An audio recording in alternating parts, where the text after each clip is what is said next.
So I finally got around to finishing Halo Infinite, and I thought since I already did a video on the multiplayer, I may as well do a campaign review for completeness, so let's get right into it. I talked about the gameplay in depth in my multiplayer review, but I'll talk about it briefly here as well. The gunplay is very tight, all of the weapons feel very satisfying to use and they sound great as well. The weapon variety is great, and it's actually even better in single player than in the multiplayer, as more of the weapons feel viable. Weapons like the Plasma Carbine and the Ravager, which were pretty weak in multiplayer, feel very strong in single player, and in fact I can't think of any weapons that aren't good here. Overall, the sandbox works perfectly to allow you to create your own playstyle, and it's very expressive. The movement, like the multiplayer, is fantastic. Between sliding and mantling, there's a lot more freedom in the movement in this game than previous Halos, and I can't talk about Halo Infinite's campaign without mentioning the grappling hook. In the campaign, you're given the grappling hook on a short cooldown rather than as a power-up. This means you can use it liberally all the time and it completely changes the game. It makes the movement so much more open, allows you to be so much more creative, especially in the expansive open world areas,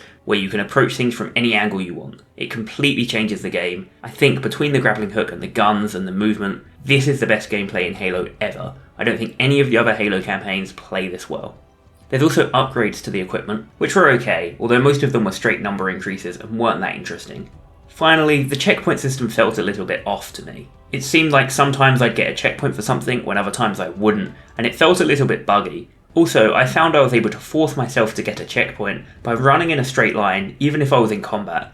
The checkpoint systems always felt a bit inconsistent in Halo, but here it feels even worse than normal. One thing that's new to this game are the boss fights. I saw these hyped up a lot, but I didn't enjoy them. I felt like they all had too much health and they had too many one-shot mechanics, and they were just frustrating and tedious to fight. I also felt that they only got worse as the game went on, as they just become bigger and bigger bullet sponges with more and more one-shot mechanics, and they get even more tedious. In my opinion, the boss fights were the worst part of this game, and I really didn't enjoy them. Another new feature in this game is the open world, and I think it's a fantastic addition. It leads to a lot of emergent fun, where you can really be creative and do what you want. There's so much freedom to experiment here, and you can approach anything from any angle. It's chaotic and fun, and completely changes the experience. I can't wait for this in co-op, because there's going to be so much freedom and so much fun to just mess around with things. I will say, there isn't much incentive to actually explore the open world. The unlockables you get only really help in the open world, they don't really affect the missions, which is a bit of a shame. There's not many points where it really forces you to go out into the open world, and so you could just skip this feature, which is a real shame because I felt like it was one of the better parts of the game. In addition, the open world felt quite repetitive, both visually and in terms of objectives. All of the open world uses this similar colour palette with lots of greens and lots of grass. There isn't the variety of previous Halo games here. And in terms of objective types, there is a good variety, but you're introduced to them all right from the beginning, and so nothing comes to mix it up as you go along. Talking about the actual missions, we get into some of my gripes with the game. I found very few of the missions memorable. There were a few high points, and there were some missions that were good, but overall they were lacking. They didn't really have the big set pieces that I think of when I think of Halo games. They didn't really allow the creativity that the open world did, and they weren't really that fun to play through. They're also quite bland visually. Every mission is either a Forerunner complex or a Banished ship, and there really isn't much variation. Everything looks the same, everything feels the same. Overall, I felt the missions were very weak, especially compared to the Bungie games. Really, when I enjoyed the missions, it was because they were carried by the gameplay, and I think these might be some of the worst missions in any Halo game ever. Moving on to the story, I'm not going to spoil anything here, so you're in good hands. I will say the story definitely tries to be more emotional than the previous games, and perhaps a little bit deeper. For me, it did miss more than it hit, but it had its moments. They try a lot of character drama, but Master Chief just doesn't feel interested, he's very disconnected. In a way this is intentional, but I felt like it made me disconnect from the story when the character you're playing as just doesn't really care about all the character drama. I do think a lot of the characters outside of Master Chief and the weapon were well done, especially the pilot, who's the real hero of the story, and he really gets a lot of characterization. In addition, a lot of the villains get a lot of characterization, especially the brutes, and I really enjoyed that.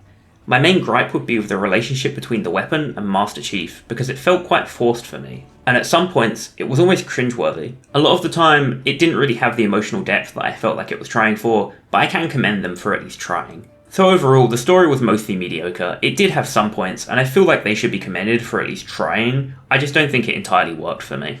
Onto the presentation, the first thing to say is that the graphics in this game are very high fidelity. As a consequence, it's quite hard to run, but it does look quite nice. The art style though is a little bit lacking, mostly in terms of the variety of environments. Everything looks the same and is repetitive, all of the areas look almost identical. There's a real lack of visual diversity and big set pieces, especially compared to the previous Halo games. I do think the sound effects are great. As I mentioned, all the weapons feel very punchy and very satisfying to use. As you'd expect from a Halo game, the music is amazing. Another presentation thing I liked is all of the enemy chatter. This did exist in the previous Halo games, but they really took it to another level here, and it really creates a lot of character for the enemies that you're fighting against. And to end off the presentation section, I have to say there is a bit of a lack of polish and a little bit of jank.